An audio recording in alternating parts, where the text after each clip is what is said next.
अस्सलाम वालेकुम नाजरीन, आप देख रहे हैं मुस्कुराहट के फूल यूट्यूब चैनल। आजकल ताल्लुकात बहुत ज्यादा टूट रहे हैं, खास तौर पर इससे घरेलू जिंदगी बहुत ज्यादा मुतासर है और इसका अंजाम निहायत ही खतरनाक सूरत में निकल कर आता है। आज की इस वीडियो में हम आपको ताल्लुकात टूटने की वजूहात बताएंगे, जिन वजूहात की बिना पर आमतौर पर ताल्लुकात या तो कमजोर हो जाते हैं या टूट जाते हैं। इन बातों को याद कर लीजिए। अगर आज की वीडियो आपने मुकम्मल देख ली तो यकीनन आप अपने ताल्लुकात को टूटने से या कमजोर होने से बचा सकेंगे।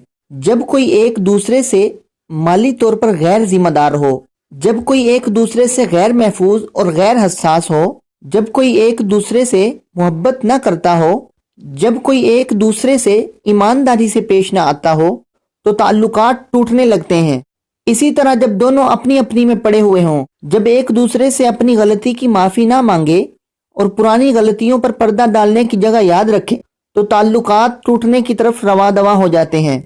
जब दोनों एक दूसरे पर तवज्जो न दें या दोनों के दरमियान राबता और रसाई कम हो जाए और एक दूसरे को टाइम न दिया जाए और एक दूसरे को चेंज करने की और तब्दील करने की कोशिश की जाए, तो ताल्लुकात यकीनन खराबी के मरहले में दाखिल हो जाते हैं। इन बातों को याद कीजिए और अपने ताल्लुकात को बेहतर बनाइए। मुझे इजाजत दीजिए, मुलाकात होगी किसी अगली वीडियो में। अस्सलामु अलैकुम।